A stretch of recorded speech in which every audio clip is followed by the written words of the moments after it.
Hello everybody, welcome to the final session of the day in the EGX Theatre 2019. I hope you've all had a wonderful day exploring the show, paying particular attention to level design.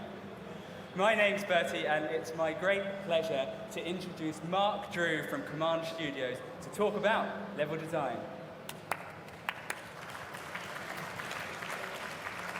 Thank you.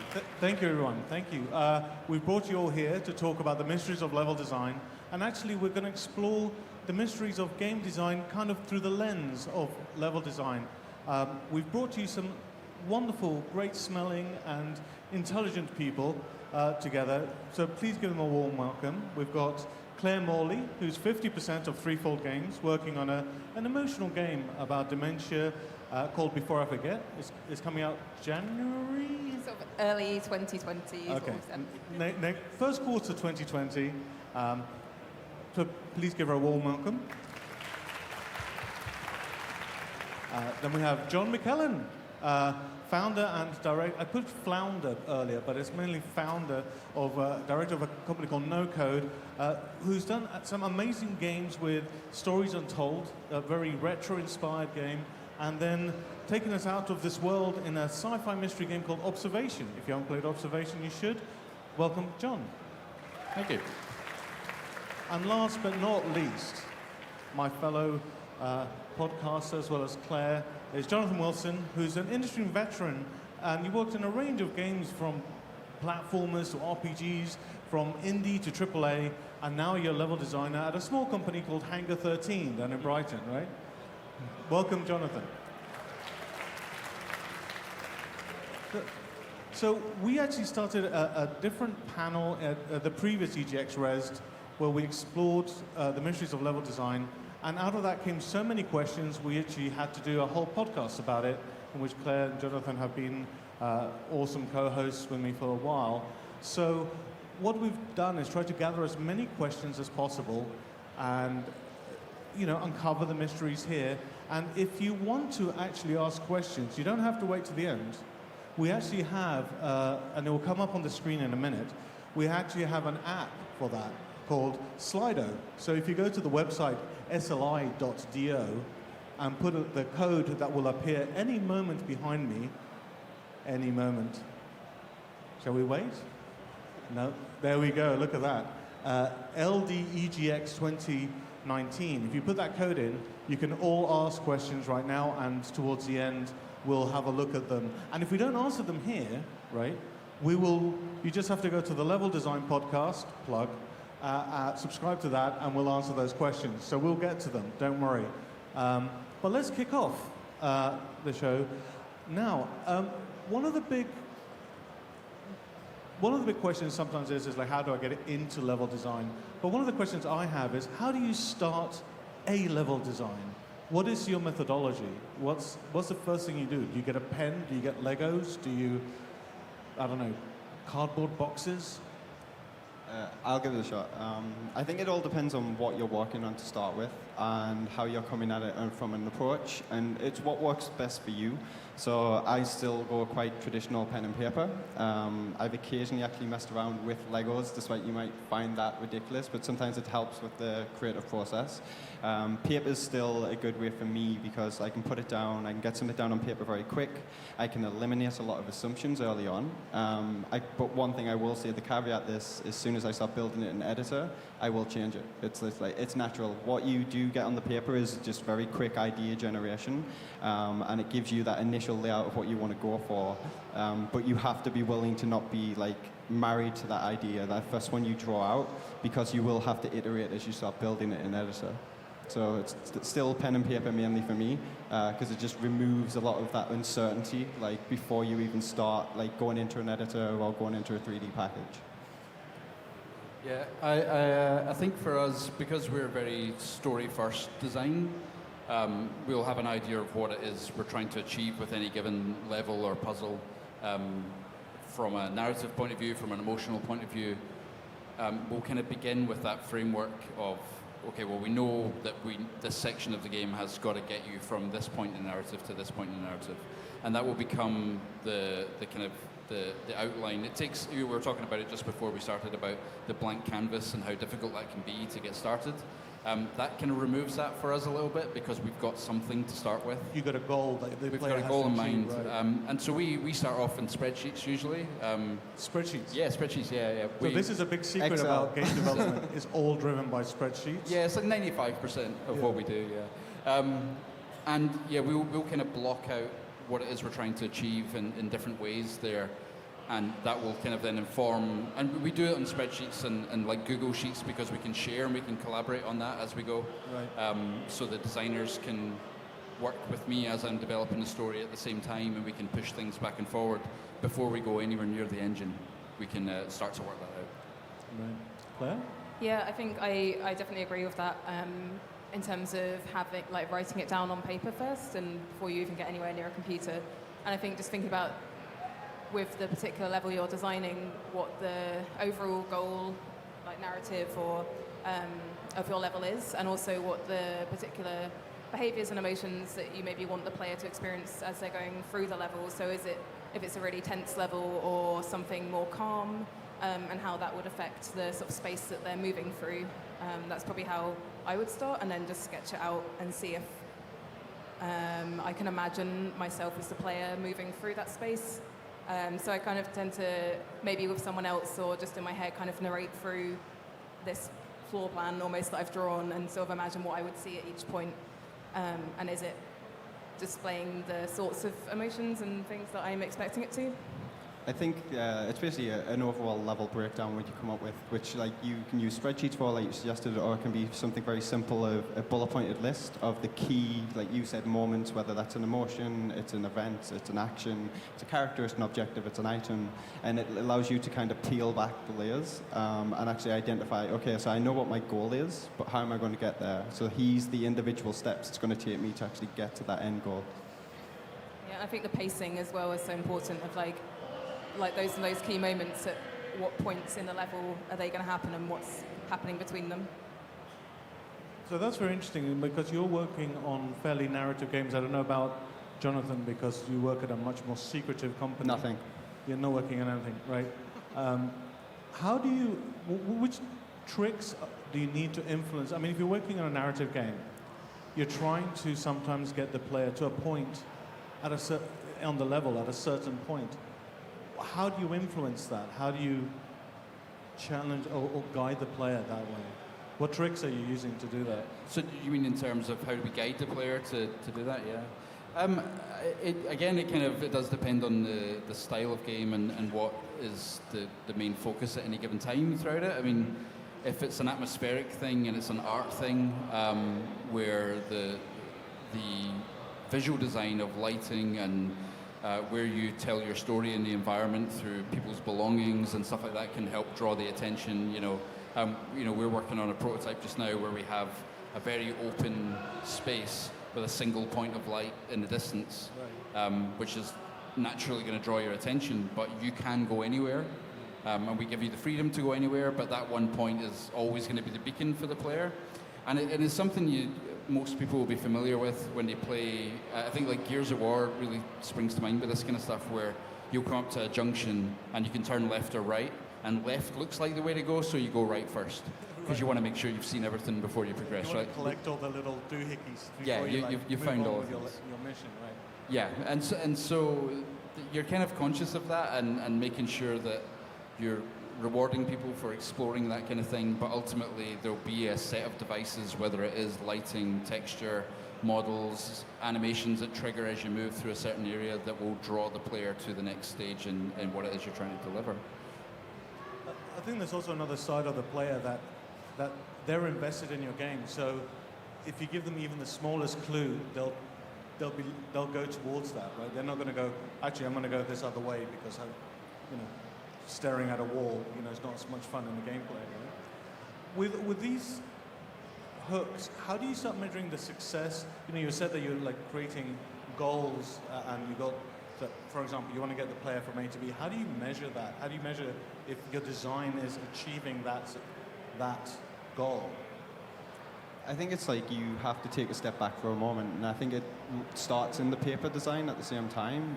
So you know what your goals are slowly coming up, and you're coming upon, and then because you've done that part, you know what location you're probably going to be in.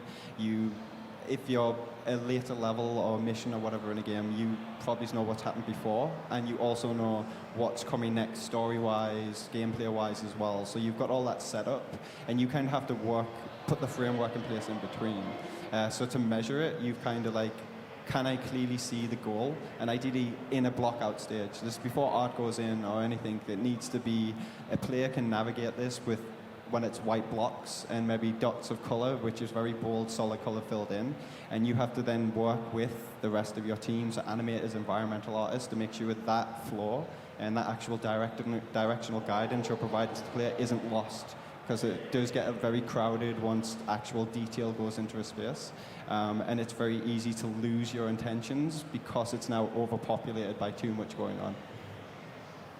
I guess it's also important just to get people who have never played your game just to play test as early as possible. So if you're making a level and then maybe the first thing you do is the paper prototyping, then as soon as you've got something you're happy with, to just very quickly mock it up in the engine or whatever that you're using, and get people to just start moving around the space and just see where they do go and what kind of objects draw their attention. And I think then iterating on that as much as you can, as quickly as you can, before you start spending too much time on, the details of the art and that sort of thing. I think off the back of that as well, when you're getting someone to test your level, maybe get someone who's not on your level design team or who isn't familiar with your project or your mission or anything as well, because then they're literally going in blind, right? They've got the blank slate, they don't actually know what you've been working on, they don't know what you're trying to achieve, so that gives you better data to work with and shows you what you need to communicate better, or you might make something too blatantly obvious that it is like you're actually holding the player's hand. I think one of the questions would be, once you've done that, once you've gotten a random guy that was hanging out outside your office and you pulled them in to play your level, whether they wanted to or not, do you ask them what kind of questions would you ask them to see if you've hit your goals? It kind of, again, depends on the type of, the type of answer you're trying to find out. One of the things we discovered, we done a little bit of focus testing on observation about 6 months out before as we're doing the last kind of touch-ups on stuff, and we're trying to work out where the real stumbling blocks were, where people would get stuck or people would get lost. And you've got to be really careful about what questions you ask to make sure you don't lead the question and give them an answer, which was something I'd been guilty of in the past. And it's it applies to everything from level design to narrative to everything. It's kind of did you think this happened? And if they didn't know, they maybe don't want to sound stupid, and they go, oh yeah, I totally got that. And you can kind of you can create a lot of bias in your answering, in your answers that you get back. But that's with any questionnaire. Yeah, totally, yeah. So when it comes to kind of putting those questions out to people, we would try and ask the most kind of vague questions we possibly could, try not to influence the data, but still keep them in the right area, trying to make sure that they knew in advance what we were trying to focus on. We want to know about whether you get lost, literally navigating this environment, can you get lost? And so they knew that, their locomotion and their ability to get around the area is going to be questioned. Already you're starting to influence that a little bit because they're going to be a little bit more hyper aware of that, but we found that still kind of works quite well for us, and we got a lot of the answers that we needed in the end, but it's tough. Did that lead to any late design changes? Because you said it was 6 months before you released it. Yeah, for us, there's quite a few changes we made as a result of that. Stuff that we had been so familiar with for 2 years of development that you hand to someone who's got no previous knowledge of the game whatsoever. It kind of startles you how, you're surely they can see that thing that we put in there. It's it's really obvious. But it's only been really obvious because you've been looking at it for 2 years straight, and you cannot forget that. It's like with puzzle design, in level design, you cannot unlearn a solution to a puzzle. You have to change a puzzle in order to really know whether it works or not. So we had been testing with a lot of friends of the studio, our own friends and family, but their continued exposure to the game really clouded the data we were getting back, and we had to go well beyond that to complete strangers who had no prior knowledge of what it was, and just drop them in, you know. I think something really useful that you can do with playtesting is ask people to sort of just say everything that's in their head as they're playing it. So they'll be like, oh, well, I'm walking along and I'm looking at this because it's a really bright light and it's distracting me, and oh, I've come to a junction and I'm gonna go this way because, I don't know, I want to, basically just get them to kind of like say everything that's in their head, because then you really get to know their thought process. I think that's like an important thing. If you can almost get them to narrate what they're doing, and you don't always have this opportunity, you don't always get the chance to actually sit and watch someone play through your level. For instance, there's loads of games on the show floor here.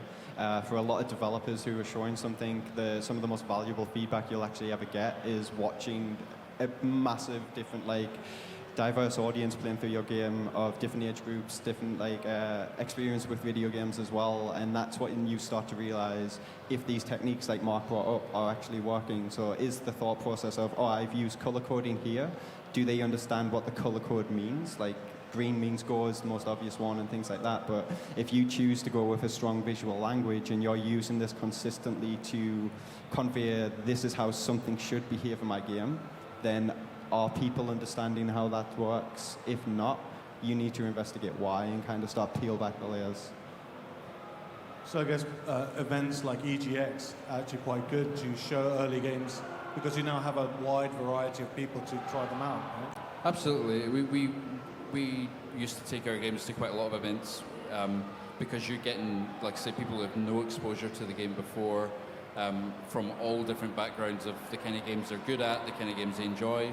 It's very easy to go to I've got this mate who loves this type of game, he'll get this, and all you've done is removed half the potential answers you would get back. And yeah, you really need to go beyond that. And there's a friend of ours that we've known for a long time, and he does the same thing. He kind of vocalizes what he's thinking, and that was the most eye-opening stuff for us. Like, even on a puzzle that we thought was really simple, that would have a kind of a legend, a key there to solve. You know, there'd be something in there to kind of tell you, okay, black means stop, white means go. Surely that's obvious. And he would pick something completely different, something decorative, and go, okay, well, I'm going to look at this because I think that's important. And, you know, we're all looking at each other. But he was right. Lots of other people did the same thing, and we had to then go through and re-engineer that a bit and stuff. And it's quite surprising what you get back from it. I've seen some Twitch playthroughs of some games that I've helped work on, and people are like, speaking out, because that's literally what you have to do on Twitch, right? You have to entertain everyone by talking your way through the game, which is kind of exactly the same thing as your friends are doing. And sometimes it's really surprising. Going, no, you're not getting it at all. It's what? But anyway, you brought something up, Jonathan. You brought something up a little bit earlier, which was that sometimes in bigger teams you have to communicate to your blockouts to other teams. What kind of language or tools do you use to kind of say, well, that's a jump, or that's going to be a handhold, or something like that? So it definitely changes, like, studio by studio, project by project, but you can, obviously, you're going to work very closely as a level designer with an environment artist, and that starts from as soon as the blockout begins. You all have to come to terms on what the location is, what the setting is, time of day, like what is the state this space is in, and all that can be done on paper through a discussion. But when you as the level designer go in, you do the basic blockout of the space and the structure. You're aiming to get the flow, so the actual layout and how the player's going to go from point A to point B. But we mentioned color coding earlier, and that's used in a lot of end games. So like Mirror's Edge is the one that always jumps out, because that uses color to lead you through their space. But this can be added in the blockout phase as well. So if I start color coding doors, lock doors, low cover, high cover, it means when an artist goes through and they have to put objects in to match up with the space they're building, they can go, there's a yellow cube, that's small cover, I know what asset I can replace that with. Same with doing large cover, and you can start now communicating what you intend from the gameplay point of view, just by generating a simple key, which could be done in Excel, could be done in a document. But yeah, it's that communication factor. The more tools you have in kind of your tool set, it's going to help you get the actual intended gameplay design back from your environment artist. So I have a question a little bit for John, really, because observation is very much based on the International Space Station, for example, the modules of it. How much did you have to adhere to kind of reality for your level design? You know, because that's a kind of struggle. It's like you're making a level. Well, this is not going to be realistic, right? But does it matter? Is it? Yeah, it's pretty tough, especially when you do something based on the ISS, because you can't go there and you can't experience it, and you know, we're trying to create something that's, yeah, it's a bit expensive, and trying to make something realistic that you can't experience is pretty tough. But yeah, we were pretty slavish to the design of the ISS to make sure that realism, as close as you can get to real, helps ground the characters and ground what's happening. We want to make things feel normal whilst crazy stuff goes on, because you create a nice contrast that way. But what comes with that, though, is literally, you know, metrics, like how wide is a doorway, how long is a module in a space station before it's unrealistic or it wouldn't work, and you've got to find a balance of like what's suitable for gameplay and what's suitable for realism and, you know, making things look right, and even down to like you see it time again in games where doorways seem far too big compared to their character. Because this is in, before I forget, it's in a real house, or as real a house as you can get. You've had to look up like actual, or how the doors feel, right, to the player. Yeah, absolutely. We actually went through a lot of iterations of doors. Doors in games, I think that's a whole That's a different podcast. Yeah, that's a whole podcast. Yeah, I mean, so originally, I mean, it's a lot of it's even not even to do with like the realisticness of it. It's like the physics of the doors as well. Because, you know, if you're trying to say close a door, but you're inside the zone of where the door would go, then should the door like stop at you or should it pass through you? So at first I was like, okay, I've got to make a really complex system where the door can open both ways and then it will stop when it hits you, and then but then everyone was just like, well, this isn't a real door, because like unless you're in like a saloon bar or something, you don't really get these swinging doors. So there's always going to be compromises, I suppose, with reality and what works for your game. And before I forget, it's set in a real house, but it isn't a simulation, you know, in that sort of sense. It doesn't need to be 100% a real house. So. VR actually has brought some strange challenges to this, because I've been playing around with designing levels whilst in VR, and the doors seem far too narrow all the time, or too wide, or something like that. But when you come out and play it in game engine, as in how you would be playing it, they seem fine. Or, you know, it's always kind of a weird thing of scale. So this came up something a little bit about colors in defining your levels, but sometimes colors has been used quite heavily in game design. So, for example, Mirror's Edge and Journey used it quite a lot. How do you see it affecting your own work? Well, before I forget, it's quite a central theme within the design of the game. When you initially start the game, the whole your whole world is grayscale, so there's no color except for if you look outside the window, it's colored.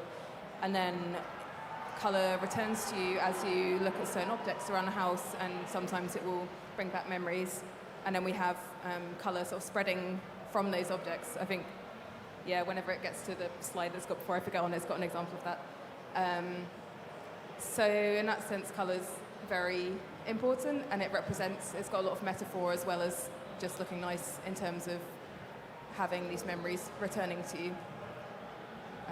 I think the other thing with color is it's one of the most relatable things we have. Like, obviously, color's used a lot in real-world signposting, real-world signs. It can represent danger, goods. It can change your mood. It can affect like how you look at something.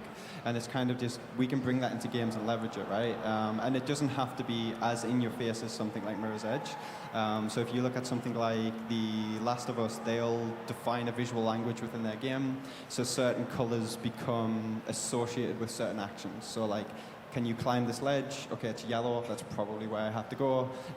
In stuff like Tomb Raider, you have the white marking, so that you can start blending it into your actual 3D art, your actual visual language for the game, and it makes it more immersive and not jump out as you and be as in your face. And do you think that all of these would have just started out as in the block out, saying like this is It what would you be handle? a yellow plank, so it means you can climb and stuff like that, and then the artist will take it away, and it becomes a piece of wood that is slightly, I don't know, starting to crack, so that's where they come in. So I think you can also use the kind of consistency in like the tones and things of colours as well as just the actual colour that it is. Because our colour palette in Before I Forget is very sort of pastel, and anything that's a bit brighter than that really stands out. So you can kind of use that in what we were talking about earlier, I suppose, leading the player.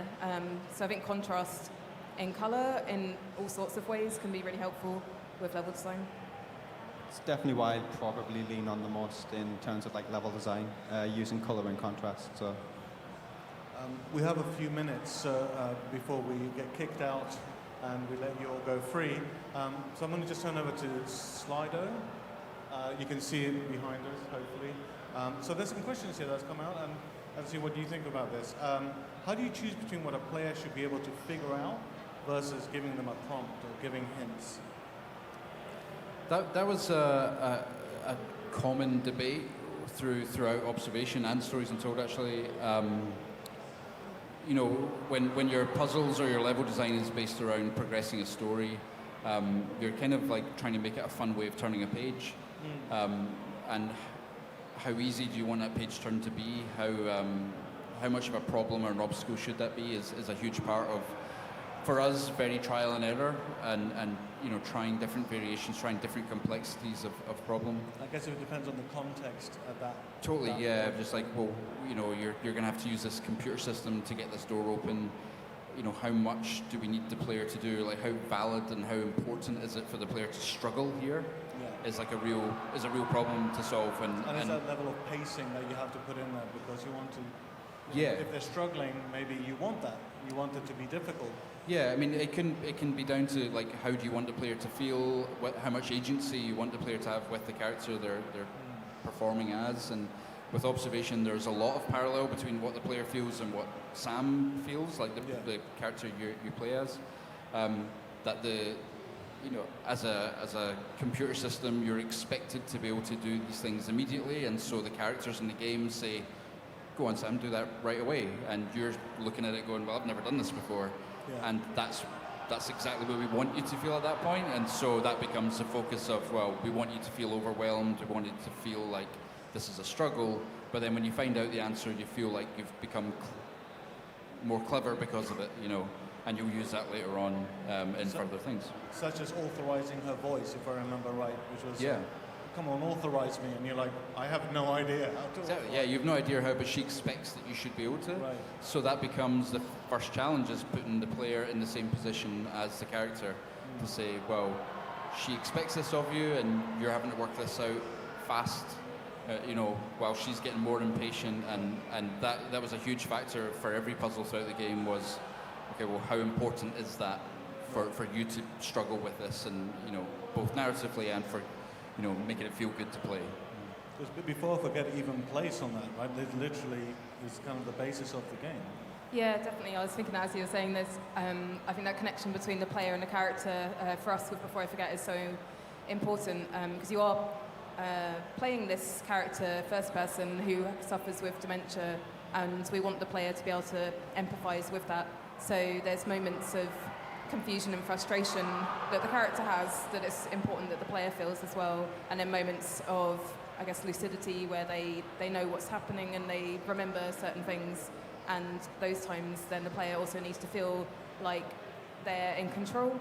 So we use that quite a lot to when there's moments in the story where the character is confused, then we need to make sure that the player is maybe lost or is exposed to some sort of new mechanic or new part of the narrative that they haven't encountered before. So they're, I suppose, like with your example, they've just been thrown into it and they don't know what to expect, and then their emotions and their feelings are matching the player as well, the character. just a final question. We've got a couple of minutes. With games being judged on hours of gameplay, is padding levels to maximize a play time a major consideration? I missed that question. Okay, so with games being judged on the hours of gameplay you get out of them, is padding levels to maximize play time a major consideration? You're aware of it, but I tend not to pander to it. You know, I think it's kind of weird that, you know, if you went to cinema to see a film and it was only an hour and a half long, that you'd want your money back because it wasn't long enough. Stories Untold on Observation are fairly, I would say, short. Shortish, yeah. I mean, like Stories Untold is like 2.5 hours. Observations 5-6 hours. Yeah. To, you know, for someone to say, well, I want it to be longer because the story would be better somehow if it was longer. Like narrative games are a hard one to say. Like you want them to be really long because it's kind of like to be creating a lot of narrative. Right? Yeah, and you would be padding, and there's no benefit to the player or to us to do that. You would just spread yourself too thin. So you're always aware of it, but we were very conscious of the time it took to solve puzzles and to get from A to B in the story from a sense of like cinematic pacing and how often you learn something new about the story and how often you feel like you're achieving something and that you're not just kind of sitting with some mysteries for far too long, that you're always getting some sort of sense of answer, but never to the point where we'd go, well, yeah, it only takes you 20 minutes to get through this section. Let's make it 50 minutes and just, trip you up all the time. Yeah, for funsies. No one really benefits from that, so yeah. Yeah, I think it definitely depends on the story that you're trying to tell and the game that you are making. And there's some stories that would really benefit from having a really long. So if you're, for example, if you're reading Lord of the Rings or something, there's a huge benefit to that being so long because you get so engrossed in that world in the sense of, I guess, the time spent in it, as opposed to having a short experience that maybe sort of gets to the point really quickly, makes that point, and then allows you to sort of think about it and reflect on it in your own way. Is a sort of different experience from spending hours and hours and hours. And then, it just depends on the type of experience that you're. I think you really have to ask yourself as well, if you're going to add more content, what's it bringing to your level and what's it actually bringing to the overall game? You don't want to throw in content for content's sake, just to build up gameplay time, because if it is just filler and it's not quality, then people are going to dislike your game for that just as much. And yes, they might complain, oh, this is a little short, but if it was a quality experience, it's like overall it usually gets a more positive reception for that, and then it fuels you with ideas for a sequel, or it fuels you with ideas for DLC and stuff like that in the future. But at least the product at the end of the day is good as a whole, and you've not just padded it for any sake. So. And with that, I think we've got a lot of other questions on Slido, but we'll have to answer them on the podcast, so subscribe.